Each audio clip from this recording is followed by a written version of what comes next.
Are these? That's awesome.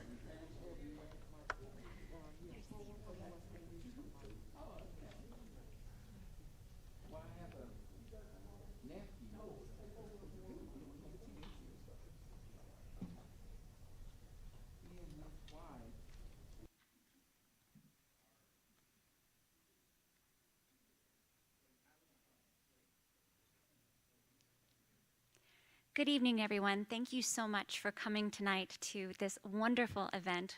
We are so glad that you could be here, whether you're a part of the campus community or you came out from the Florence area. Thank you so much. My name is Dr. Erica Johnson-Edwards. I am in the Department of History here, and I am the faculty coordinator for our university's Studying Slavery initiative here on campus. And so I'm just here to do the welcoming. Dr. Meredith Love will be coming to the stage soon to welcome our most honored guest tonight, Glenis Redmond. I wanted to be sure to thank our sponsors for tonight's event, the South Carolina Humanities Council, the South Carolina Arts Commission, and the PD Poetry and Fiction Festival. Without these three organizations, we wouldn't be able to host you all tonight. So I hope that you will all join me in thanking them for their wonderful support.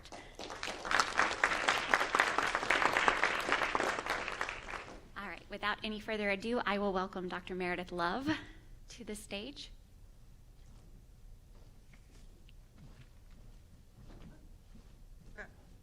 Thank you, Erica. What does poetry have to do with me? You might be asking yourself. What does poetry have to do with history? What does poetry have to do with universities studying slavery? Well, it's true that poetry can sometimes feel distant from us, the stuff of anthologies in English class. But tonight we will see that poetry can do very important work. It is the job of the poet to connect people to one another. It is the job of the poet to see, to remember, to get very close to truth, and then to write those truths. Poet Audre Lorde urged us to speak things that we often keep silent. She writes, in the transformation of silence into language and action, it is vitally necessary for each one of us to establish or examine her function in that transformation and to recognize her role as vital within that transformation. Tonight, we will witness a poet at work. We will witness language in action, thanks to Glenis Redmond. Glenis Redmond was born very near here in Sumter, South Carolina. She has been the poet in residence at the Peace Center in Greenville and at the State Theater in New Brunswick, New Jersey. From 2014 to 2018, Glenis served as the mentor poet for the National Student Poets Program. In 2020, Glenis received South Carolina's highest award, the Governor's Award for the Arts. She's recently won awards for her poems featuring Harriet Tubman, Harriet Jacobs, an enslaved woman who hid in an attic 7 years to escape her owner, and Harriet E. Wilson, the first African-American novelist. These poems will be published in Glenis's upcoming chapbook, The Three Harriets and Others, by Finishing Line Press. And her latest book, The Listening Skin, will be published by Four Way Books in 2022, along with a third book that we were just talking about.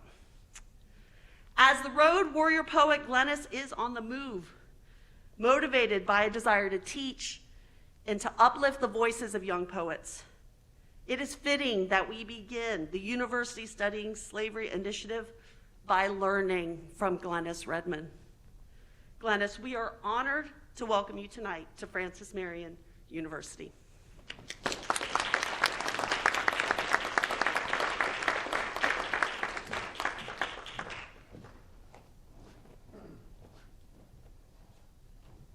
So much. You're very welcome.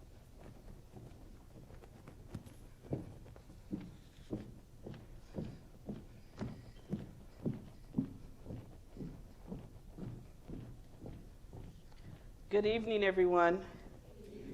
Oh, I'm a South Carolina girl. I'm going to be a little bit better than that. Good evening, everyone. Good evening. I know the mask muffles a little bit, but we got to talk back. I am so honored to be here at Francis Marion University. Dr. Carter, it's wonderful to meet you and your wife. And thank you for your hospitality. Dr. Love and Dr. Edwards, I appreciate the invitation to return to Francis Marion. And I'm going to talk to you as I talk to most people and how I have been talking to most people for the last 28 years through poetry. I will talk about why it is important to understand the world for me through poetry. How did I unearth history? And the way that I did that is that I never knew I was a poet. All I knew is that my mother always told me to be quiet. I always knew that I was in the house when my mother had her friends over, and I would get in a corner of the couch, and I tried to be as quiet as I possibly could, but I was hanging on every single word. And my mother would turn and look. She said, "Girl, get out of here and stop looking in grown folks' mouths." But what was I doing? I was catching the cadence, the rhythm, the gossip. All of that, I think, started me on my path to be a poet. This poem that I'm going to do tonight, the first one that I'm going to do, is in honor of my grandmother. She's no longer here. My grandmother was 109 when she passed. And I remember being at Erskine College when Dr. Geddes, my History 112 professor, said, "Go home and interview your oldest living relative." And it was her I interviewed. Ironically, I had to cross cotton fields to get to her home. Those same cotton fields she would have picked. That is where I began to really unearth my story. That's where my education began. I am going to do something my mother warns me never to do for you guys tonight. Are you ready for it? Yes. I'm going to sing. Y'all, you might not feel that way afterwards. But I grew up in a congregation where we always had an elder that sang off key. And there's nothing like that creaky old voice that opens the heart. You can't get that at Walmart, And so in that tradition, I will be singing. And I know because we're trying to be safe, but if you guys want to sing along with me, you can through the mask or hum or whatever. But I'm going to sing in honor of my grandmother. She would sing this song, and every time I hear it now, it reminds me of her. Hush, hush, somebody's calling my name.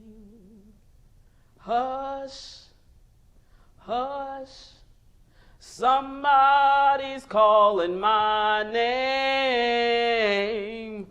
Hush, I said hush, somebody's calling my name. Oh my Lord, what shall I do? Just a little bit with me, come on. Hush, hush, somebody's calling my name. What did you say? Hush, hush, somebody's calling my name. Hush, I said, somebody's calling my name. Oh my, what shall I? Staring into Katie Lattimore's eyes, I go straight into heaven. Rest in a blueness not here on earth. With her, I feel a certain mercy I have never known. She who grew hollyhocks, hydrangeas, and hibiscus and drew every stray cat in the county. She who would not pick in cotton, grew vegetables in her yard and fished in her spare time. She, Rachel's daughter, her mother, born a slave, bore 16 children. She, in those desperate danger times, had aspirations beyond the third grade, but she never made it to that one-room schoolhouse. Her knowledge was of another understanding, a candle lit by the Almighty. When I'm wise, I sit there and study her blue flame. How she smoked her Winston 100s, and held a little and let the ash go until it fell like withered dreams beneath her feet. How she drank her Coca-Cola like medicine, loved her potato sweet, made me through my mother, through and through until I am what I am. It is why I have a penchant for all things old. I am not particular about the new. It is why I gave birth to two incredibly old women. I call them the Delaney sisters. It is their spirit, not their age. I'm not calling my mother's mother a saint, but is there anybody living who would want to walk in Katie Latimer's shoes? She deserves the glory of these words and any respite they might bring. Her jet black ambition tied to her hands, her running feet running through cane fields, cotton fields, always somebody else's sharecrop land. She deserves to run, to fight, to battle no more, lay it all down by the riverside. But she's in the nursing home with the rage burning bright. I know, because sometimes she won't let no white hand touch her. But when I go to her, she whispers in my ear, love everybody, child. No matter how black, how blue, how brown, how white, loves everybody. For in those times she was running water, cleaning that ingrown South. The revolution never happened, not even now. Not even now. She is the point of my inspiration, showing me the revolution isn't staying alive.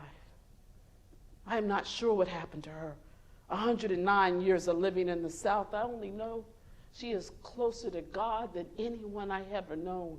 Imagine lasting heartache after heartache, outlasting the death of almost everyone. Imagine lasting 109 years and having no monuments erected in your name. The only thing resurrected daily was the struggle and the fight. What are we going to say to that woman? We're going to look around and pretend she's not there? What are we going to say? What are we going to do? If we want to be well, we sit down and we listen with more than our ears.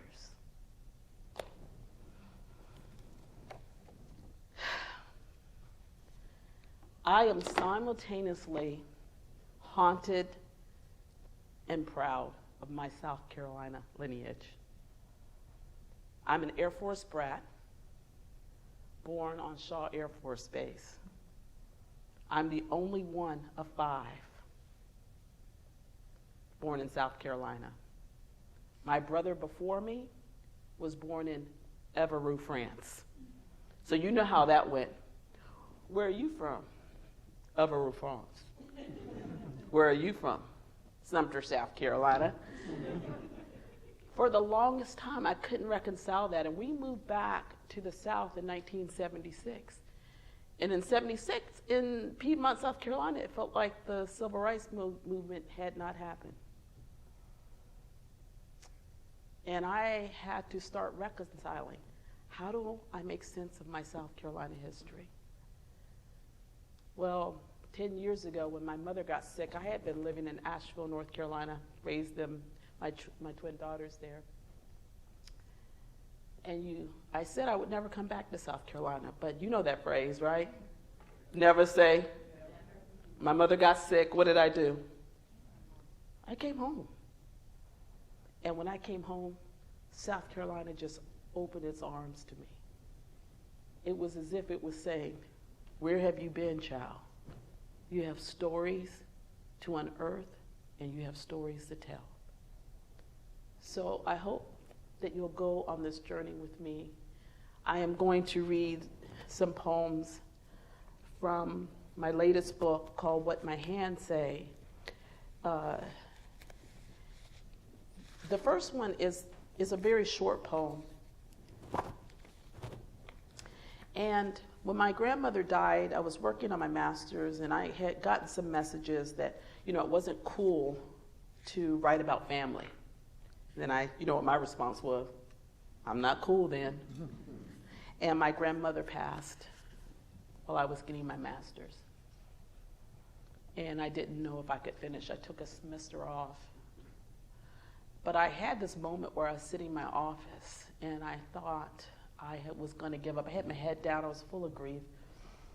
And the sun came in through the windows, and it was like the rays were embracing me. And you know what I thought, right? I thought it was my grandma. And I could feel her presence and her in my ear saying, go on, child, get that degree for you and for me. This is the small poem that I wrote as a pushback. It's called Stories. Some hate the stories I tell. Say, don't go back, as if my mouth is connected to their hearts.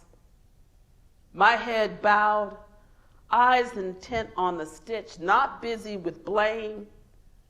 I work the pieces. Rendered the trade I learned at my mother's and my grandmother's hand. We call it making something out of. These stories are useful things. Stitches I follow. They guide me clear, and they help me stand. I have been following the stitches of my lineage without even knowing it. I was called to Edenton, North Carolina. Anybody heard of it? Edenton? Anybody been? Okay, a few people have been. It was about 15 years ago when I was called there, and lo and behold, I said yes, because I love to go, I love to travel, I love to teach. And I was there for 3 weeks on and off. But when I first drove in, I drove by 3 plantations, and I went to every single one. And I kept seeing cotton fields, but I had never seen cotton fields as far as the eye could see. So I had to pull my car over and just look at the land, look at the cotton. And when I was looking at that cotton, I felt like I was on a journey, and I felt like I had, I could feel myself changing. And I wrote this very strange poem. And I realized after I wrote the poem that this is my great-grandfather. I, of course, have never met my great-grandfather, mid-1800s. But this is what he told me.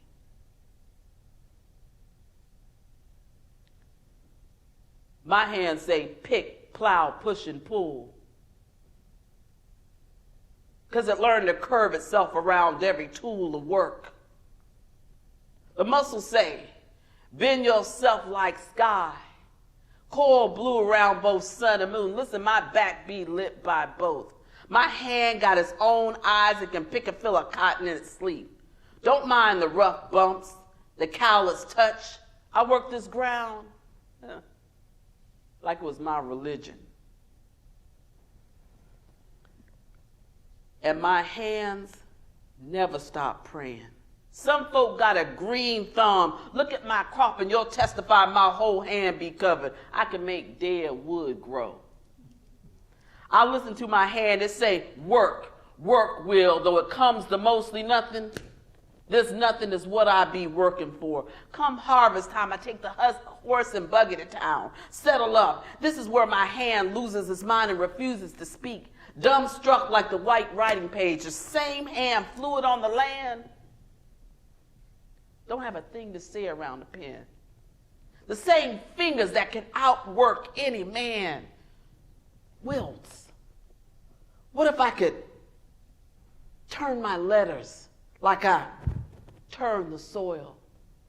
What if I could make more than my mark? A wavery X that's supposed to speak for me.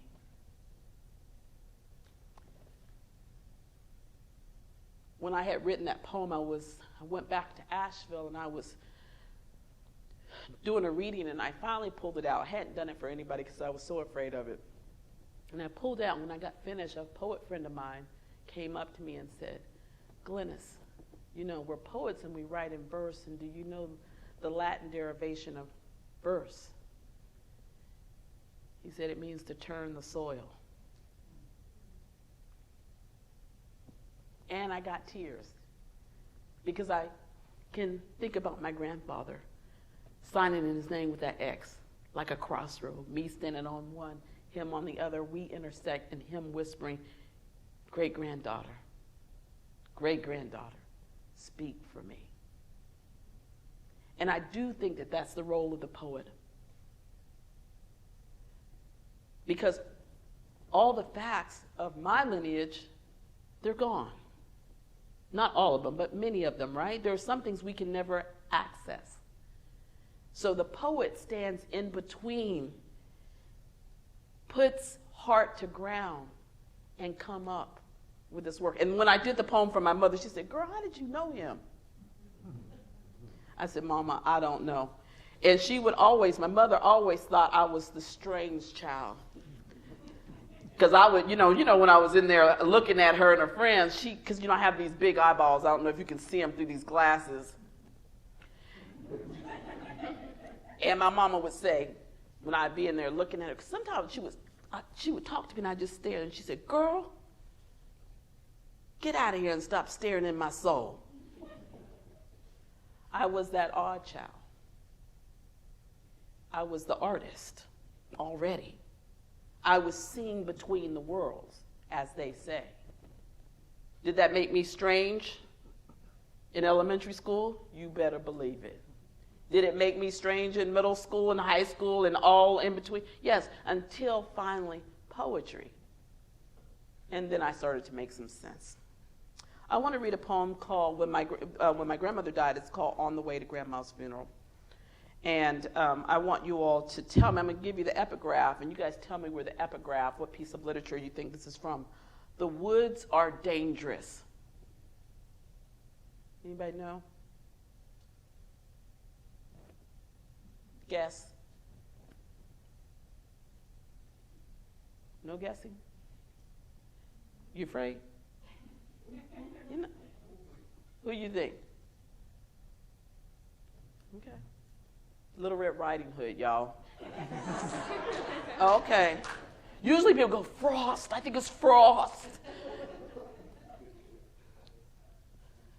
On the way to Grandma's funeral. Grandma, you set a South Carolina record for footprints. 109 years is a long time for anyone to walk down a road. My memory of you is as soft as the calico house dresses that you wore the day you left. A quiet in us got up and went too. We felt the terror rip through us. Just like those large X flags waved their heated tongues on the way to Waterloo to bury you. They said nothing. They said everything. How you meted your days in upstate heat. Coaxed flowers like your head, unbowed and unbossed. Your red canna lilies flaming like your spirit, the tallest of the tall. Our limousine, a submarine, sailed holding your only living child, Mama, and her 5. We did not talk of the 4 flags that we floated by, but we counted them all. I don't even know how the talk started of our favorite desserts, but my older brother Willie says, number 1, that would be sweet potato pie. Number 2, that would be sweet potato pie. Number 3, that would be more. We rode on this laughter that you would have loved, joined in with, hush your mouth, child. You be proud how we turned our heads away from hate, fixed our minds on sweet things that stirred you 39,872 mornings to lift from your bed to rise. I I want to read a poem that is in between the worlds. As I was studying, I found the plantation on which my mother's side was on. My family is from Lawrence County. Actually, they're from Waterloo. Anybody know Waterloo, South Carolina? Okay. And so I decided to write a letter to the mistress of the plantation. Now, is the mistress of the plantation living? No. But I wanted to do an exercise. And instead of with rage, I wanted to try to put some gentility in the letter. I wanted to show some restraint. And so this is what I wrote. It's called Dear Mrs. Ann Cunningham. Dear Mrs. Ann Cunningham, I came across the Rosemont plantation in my research on South Carolina history. I immediately called my mother to let her know I had found it, as she grew up in the same town of Waterloo. When I told her the name of the estate, she said, Cunningham. Yes, I said, that's the name of the family that owned the estate. My mom replied, that's also my grandmother's surname, Rachel Cunningham.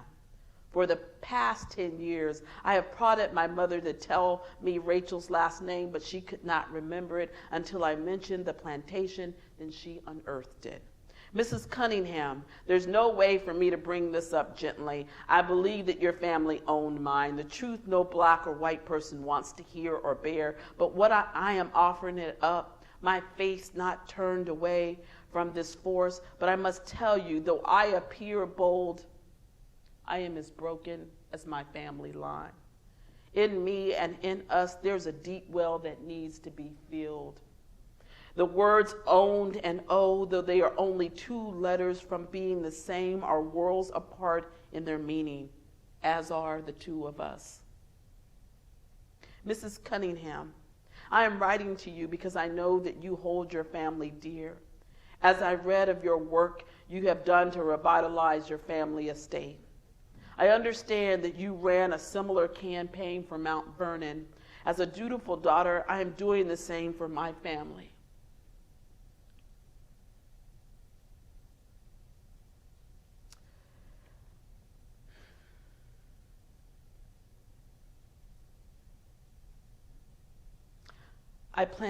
I would like to acknowledge and honor those that came before me in their words.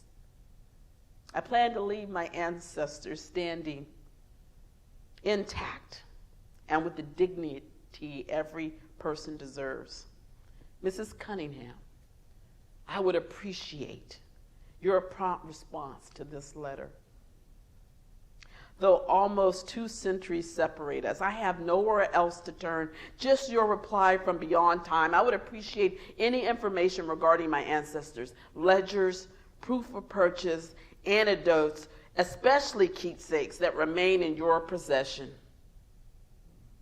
as they would be both valued and honored in my family. I would also be pleased to learn Rachel's parents' names and to learn how they spent their days. I do not consider this too much to ask, as my freedom is intricately woven to theirs. I am waiting for their feathers to add to my wings. Sincerely, Glenis Redmond. I wrote that as an exercise. Many people come up and say, did she write back? I said, I hope not. But can I tell you a couple of things that have happened, that have transpired just in the last month? Now, I wrote this 10 years ago. One, doing more research, all of a sudden, I found the architectural plan of the plantation. Plantation is in remnants now. And of course, I didn't find my ancestors because they were enslaved, so they wouldn't be listed by names. But the lot numbers told the year and how many enslaved people were there. So I could see where my great-grandfather, Will Rogers, his parents would have been. Rachel Cunningham, I could see where her parents would have been. Last week, I'm in Lowe's buying some flowers I don't need to buy because I've turned into my grandmother. There's this guy, there's always somebody at the register holding telling their whole life story. Y'all know who I'm talking about? And so, I don't know, I said something to him, and I said, oh, and I don't know, he got onto this big old whole conversation about how he was in theater in high school, and I said, I see how you would be in theater. He took that as an invitation to we got into talking about history. And I don't know how I ended up telling him about the Rosemont plantation. I'm from Lawrence, and he said, well, I'm a reenactor, and I love history and those sorts of things, and I told him about Rosemont. He turns to me and says, I have coins and I have badges from Rosemont plantation. Call me, and I want to give them to you. They belong to you. What is that? What encounter? Anyway, never mind. My daughter's like, well, Mama, you talk to everybody. You can paint off a wall. But isn't that a powerful connection?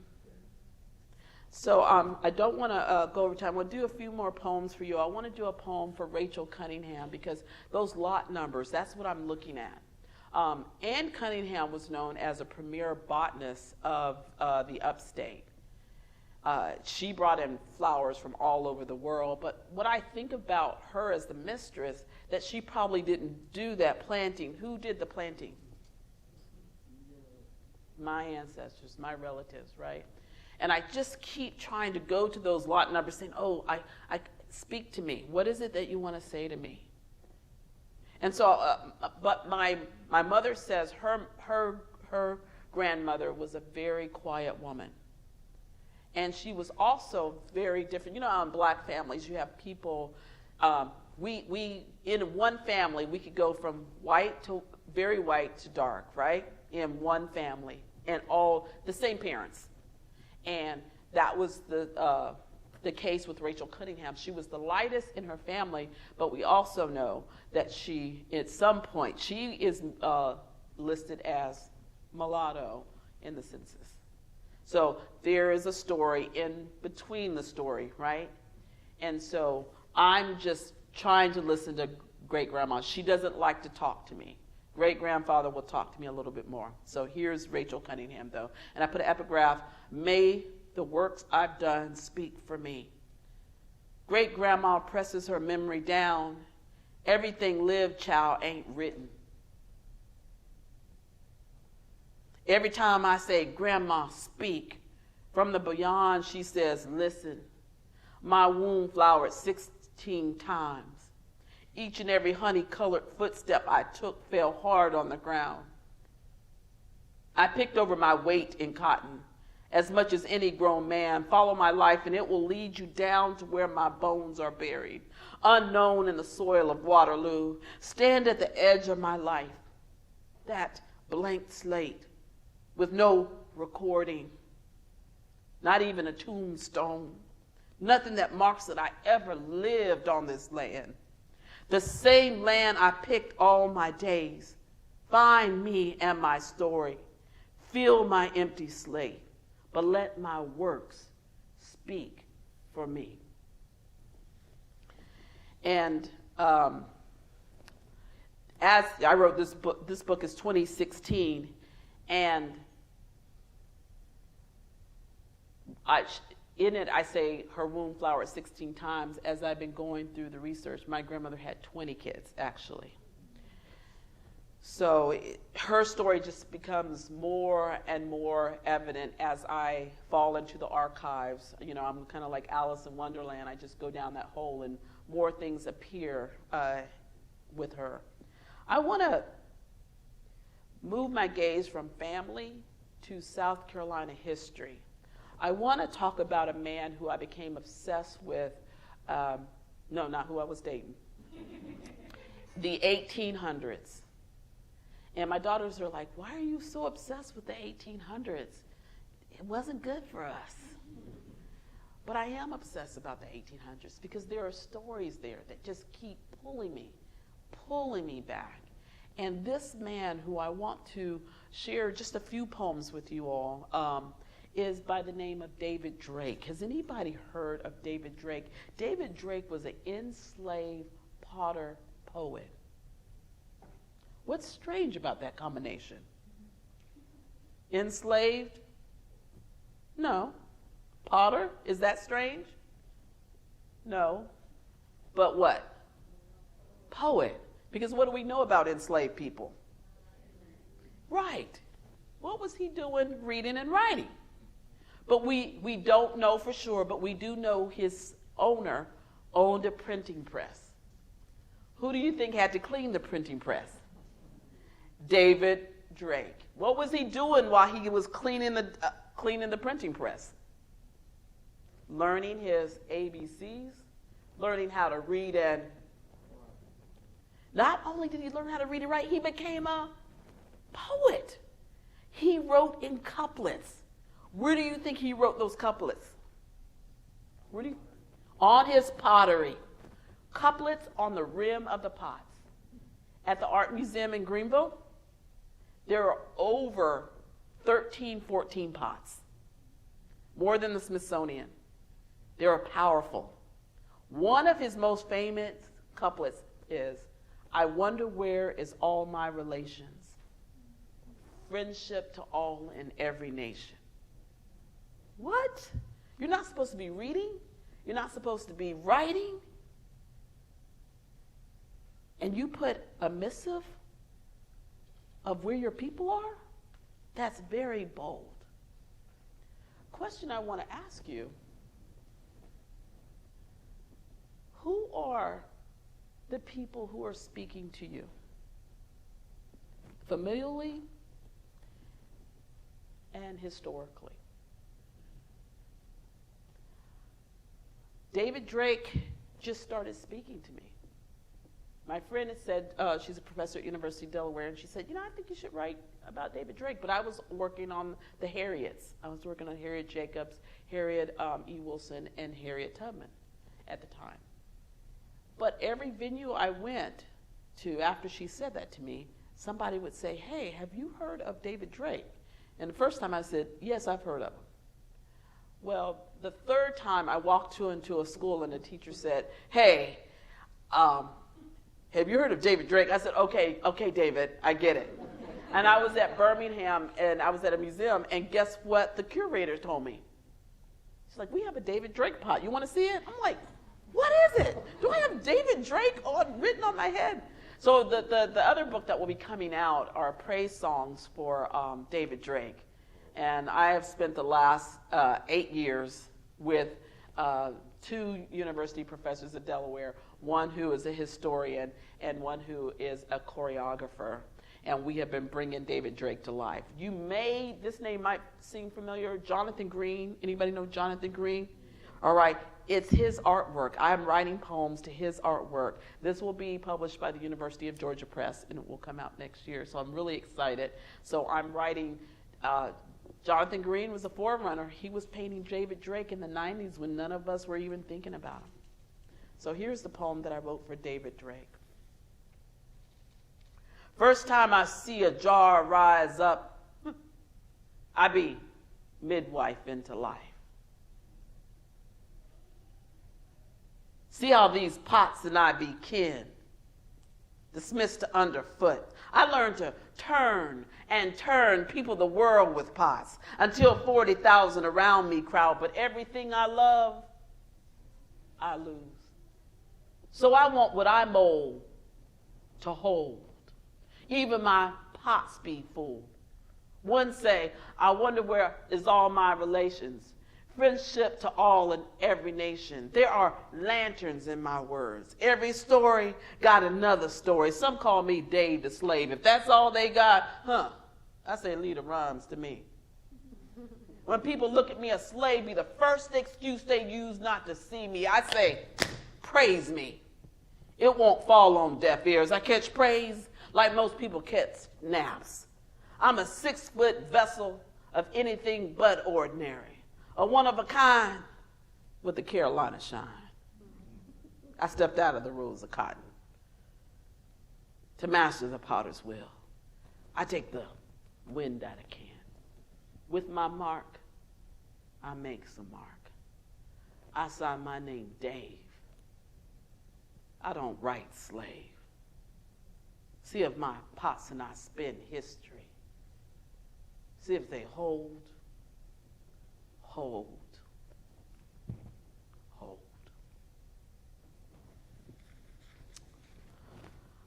I want to do just 2 more poems just to close. Is that okay with everybody? So I know I've been talking a lot about my lineage and slavery, and I brought way more poems than we have time, because I knew we wouldn't have time to get into the Harriets, but I want to make the case for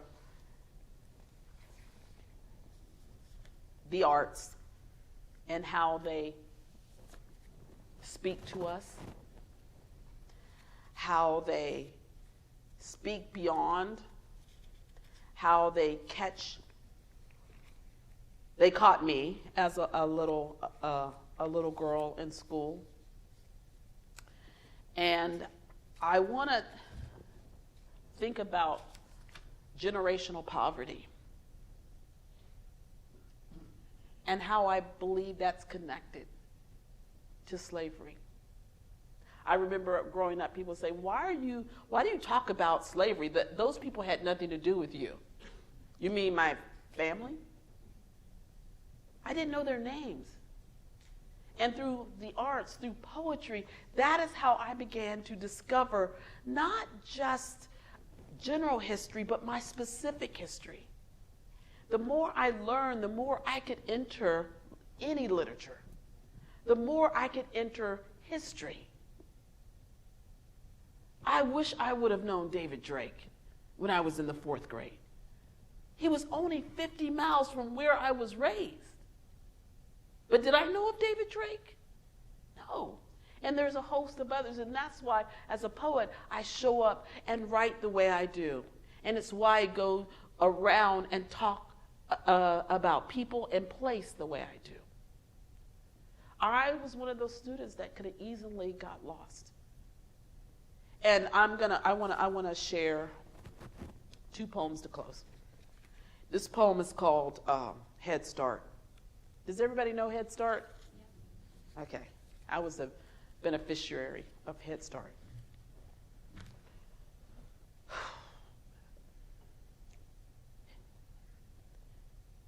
If anyone had peered into my 6-year-old eyes, they would have spied them holding promise, worlds beyond their years and carrying more than I knew.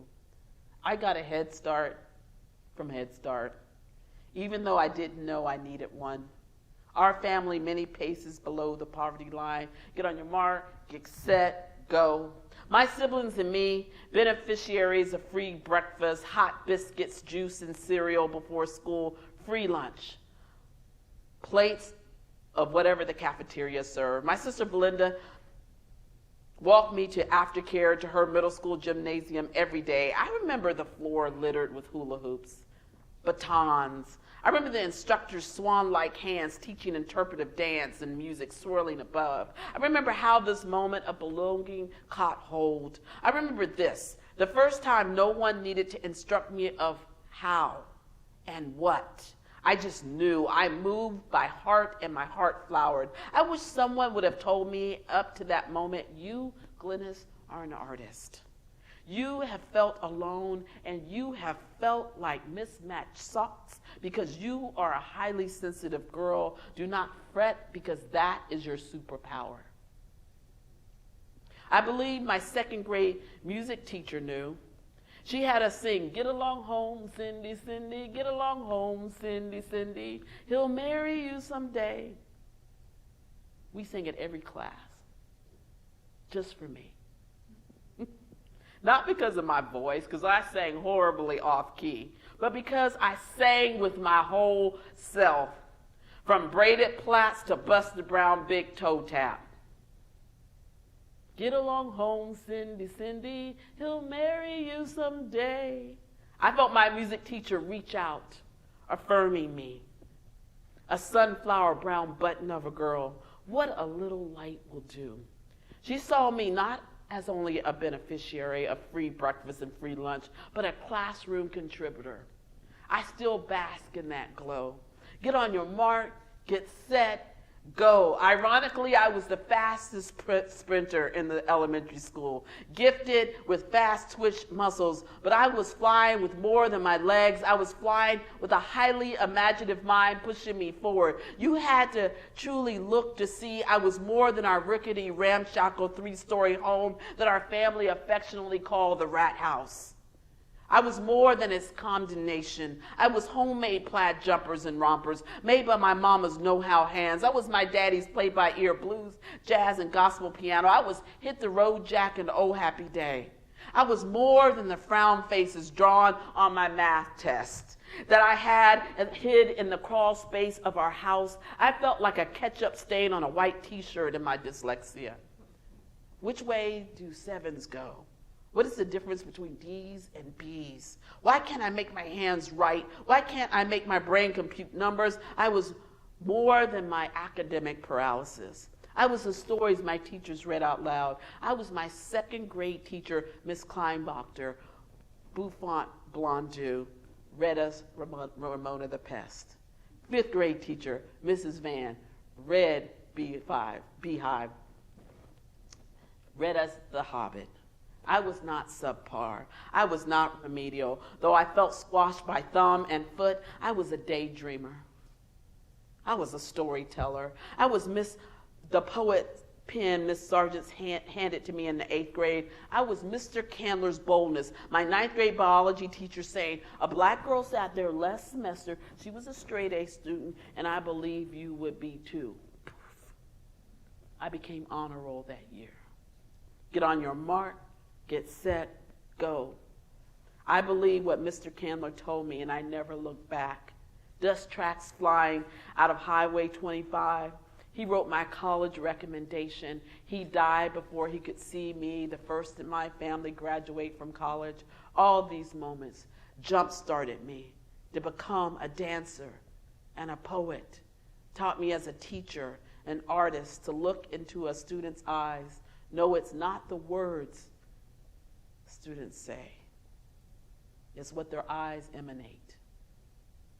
So I use my words carefully, only to hope to spark their dreams so they too can get on their marks, run, and rise. Last poem. I'm gonna end with a poem that's for David Drake, my poet potter guy. And it's called Forefather. Because it wasn't until I came across him, I said, okay, he is my literary forefather. And this is the first poem in the book that will be published, the one with Jonathan Green. When the landscape does not bear black blooms, reach your arms back for someone who flares with instruction. Read what he wrote in his Edgefield pots.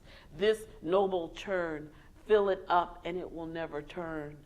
From my childhood home, a mere 73 miles, ragged stretch from the Piedmont to Edgefield separates us. I make him out through 150 years, through the muck and the fog of pale deceit. I let my fingers touch his clay brilliance.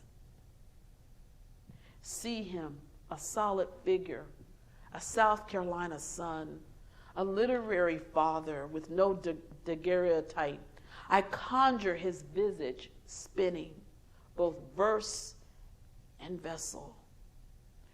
Through the whirls of his fingerprints, I walk along the loops and ridges, then sit between the lines of his etched couplets.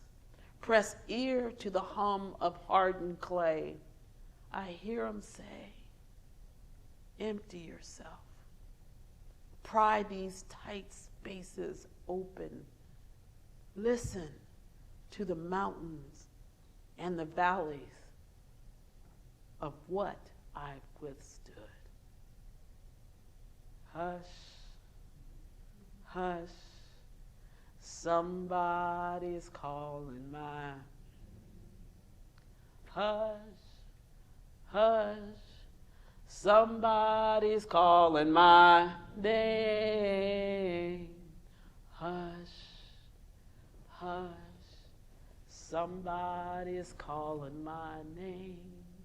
Oh my Lord, oh my, what shall I do? Listen. Thank you.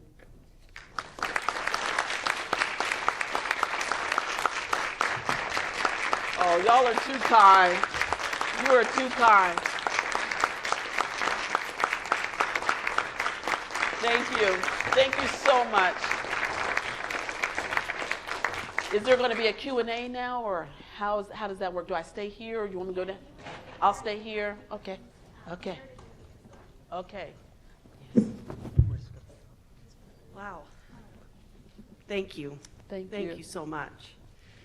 I'd like to welcome to the stage now Dr. Eric Edwards from History, Dr. Todd Couch from Sociology, and Dr. Chris Barton, Archaeology. We have a microphone right up front for anyone who would like to ask a question. We would ask that you come up to the mic so that everyone can hear your question. Don't be afraid. Yeah, don't be afraid. You can ask questions of Glenis or of us about the USS initiative. So if you can come down.